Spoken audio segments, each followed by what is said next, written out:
So BigXthaPlug did a sit down with Billboard from football dreams to dominating rap. Let's see what we gonna learn something new about Big X. I feel like for the first time in a long time, I'm talking about something. For one, a lot of older people that that love music, they see that's what they grew up off of. And so now here you is, this young dude that sound old, but he on these young old beats. Like I literally mixed everything up for that everybody could love it, and that's what it's doing.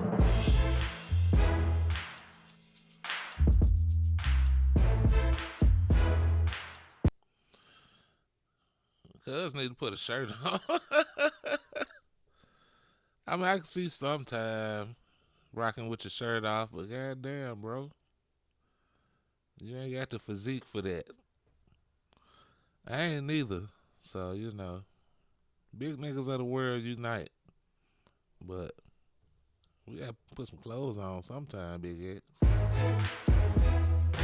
That nigga probably saving money though. All he buys is britches. I'm portrayed to be something I'm not. I feel like that's what's got me this far too. I didn't do music because this is what I grew up wanting to do. I supposed to be a football player. This is just, I looked at it as a hustle, a way to provide for my kids. I'm not gonna say that it wasn't a part of my life because it was always there. Like it was always something going, but it just wasn't the path I thought I was gonna take. I never was recording. I'm not one of those kids that grew up in studios. The first time I ever remember like a mic being in my face had to be. This nigga voice deep as hell. You damn near making the ground tremble. In studios. The first time I ever remember like a mic being in my face had to be like 9, 10. Pops had a spot, and in the middle of that spot, it was just like a round wooden table, and it was a mic. You know what I'm saying? I guess the people that was in there doing what they was doing for him, they were trying to rap or whatever. And Pops had brought me to the spot, and he was like, man, y'all niggas can't rap. My son got more than what y'all got. And the nigga just put me on the mic, and I just got to rapping. I'm just saying shit, you know what I'm saying? I'm just thinking I'm trying to impress my pop. But he was like, nigga, you good, you need to rap for real. And I was like, nah, I'm going to the NFL. I just did that because you wanted me to. But, so that's one of the earliest memories for sure. So it's like, when I go back and think, it's like, yeah, my pops been told me a long time ago that you was good. Which one the daddy? I know that ain't Big X that little. That must be back when he was like elementary school. This nigga in second grade, looking like a grown ass man. Good at this is what you should do. I'm really just talking my shit, I'm not one of these rappers. We really like that in real life, we shoot movies like actors. I never even realized that I just had a voice until I started rapping. And people started telling me, man, your voice. And I really just started listening, and I was like, all right, there's not many people with the voice that you got. When did you know you were gonna take rapping seriously and like, hey, we might have something here? I don't remember the exact year, but it was the last time I was in jail for a long time. I was in jail for like 3-4 months for a probation violation. And I had missed my son's first birthday. And when I got out, I made a promise to him, like whatever I did to go in there, I'm not gonna do no more. You would think whenever you had your first kid, it would kick in right then, like whenever you hold them for the first time, oh, I got somebody that I really got to live for, but it didn't really kick in until I missed that first birthday. That's what made me just, I don't know, I guess lock in for real. And really, it didn't even have to be rapping. Whatever it was that I kind of said, all right, bet, this is what I'm finna do, I was gonna do, like to the full, but yeah, because it's like I ain't got nothing else. I done made these promises. I can't do what I was doing before. Shout out to the football players, man. Well, one thing I know about being a football player, especially as a lineman, you get used to eating what you want to eat, shit like that, running it off, right? But after the game over with, after we not playing no more, we got to figure out a way to eat better. Because you ain't running that shit off like you used to. That same advice I just gave to my son, matter of fact. Nigga, watch your waistline. Believe in doing stuff that I don't know how to do. You know what I'm saying? So I knew me stepping in this music industry, I didn't know what I was doing. So I kind of just took it into like a football aspect. Like before all of this rap stuff happened, I was a football player. I didn't have the grades to go to a D1 school at first. I wasn't prepared for a Division I school. So what I chose to go to this lower division school so that I could better myself before I go to this Division I school. You know what I'm saying? Because nobody wants to sit on the bench. Being on the bench is equal to being shelved.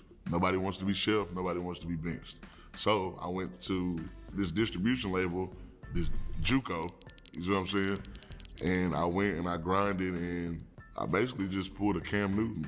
You know what I'm saying? Like, instead of going through all the steps, I just went crazy at that JUCO and could have damn near went to the league from the JUCO if that was possible, but you know what I'm saying? I think my first ever recording session with I made like 9 songs in one day. They was all horrible. You'll never hear none of those songs, like none of them. I don't know, like when I first ever started recording, I had no money. And I didn't really know too much about studios, so I was in the closet at first. Like once I learned about real studios, I still didn't have like the bread. Like I had a little money, so the little bread that I did have, once I paid the bills and whatnot, I had like $100, maybe $200 left. I'm calling the studio to see, okay, how much for an hour? $50, $65. All right, cool. I'm finna write all these songs and I'm finna go record these songs. And I was recording 2 or 3 songs in an hour. It went from having to get it all done immediately to like now we take more time with it. Like, yeah, now we taking basically trips to Arizona. You know, we just take a trip somewhere where it's quiet, beautiful, peaceful, and we just kind of let it come to us. We don't force it.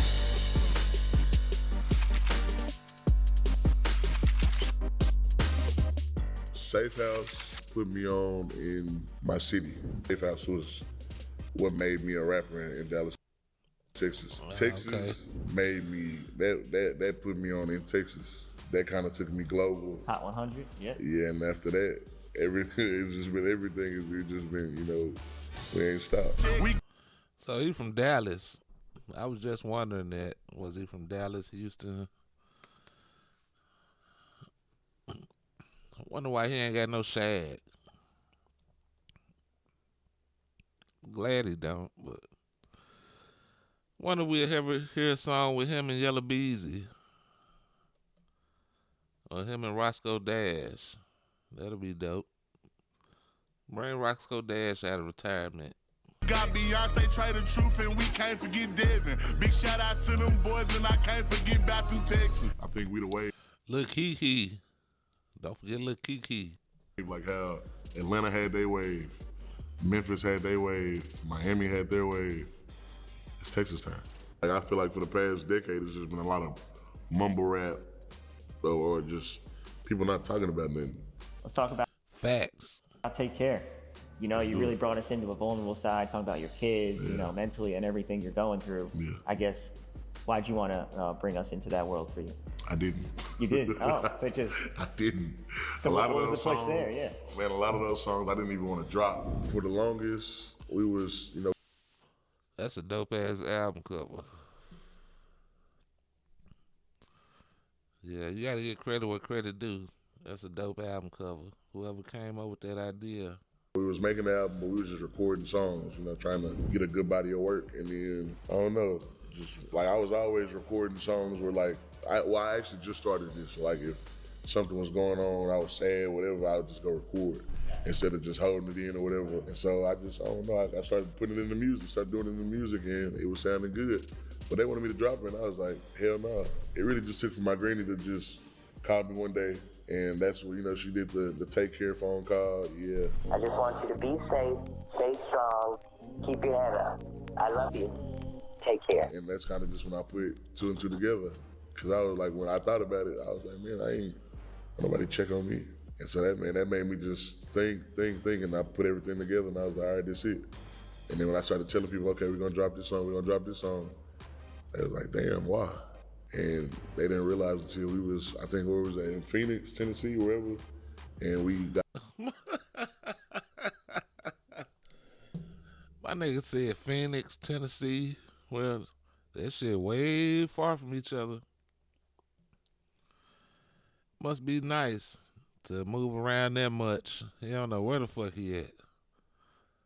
And no, it ain't no city in Tennessee, and I ain't Phoenix. I'm just saying. Telling people, okay, we're gonna drop this song, They was like, damn, why? And they didn't realize until we was, I think, where was that, in Phoenix, Tennessee, wherever.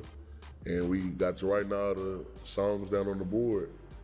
And they just seen the body of work and they was like, damn. I want to talk about the country mixtape you mentioned. Is that going to be an EP mixtape?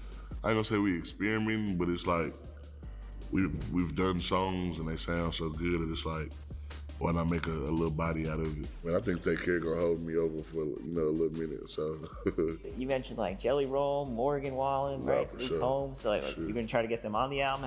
Shabuzi, that's gonna be dope. I hope they do that. That'll be dope. Jelly Roll from Nashville. So, y'all can't claim him Texas. It's cool though. Tennessee and Texas cousins, so it's cool. Have you talked to any of them yet? These are all people that we've already talked to. They're willing and ready to work. Whenever I told you that we was in Tennessee and that's what I was there for. But yeah, Post Malone, Luke Combs, all those guys, they claim I'm their favorite rapper. That's crazy to me. So yeah, we definitely gonna work.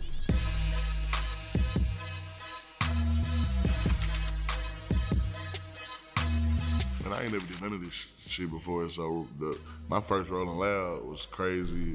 Bonnaroo, crazy. Just everything that we've done, man, it's been a blessing to do. Coachella, like, even Lollapalooza, we did that and we was like, oh yeah, we doing something. But now they like, Coachella, that's the big dog, that's the biggest of the big. Like, they don't get no bigger when it comes to festivals. And then to know, like, I'm like one of the few rap artists that's on it is even crazier. So I don't know, man, it's like I said, it's a blessing.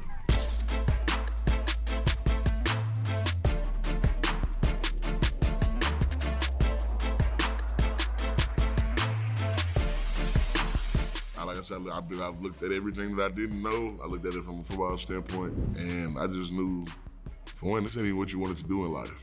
So obviously, whatever little passion or whatever you got for it is gonna die out. Because you love football, like you love that with everything in you, and that died. So I know this is gonna die eventually. You just gotta be ready and prepared to do the next thing. And I'm ready for it. Like I said, I'm gonna do whatever I gotta do to provide for my kids. So after this is all over with, Smart young man, smart. There's life moving stages, If you still doing the same thing you was doing a long time ago, something ain't right.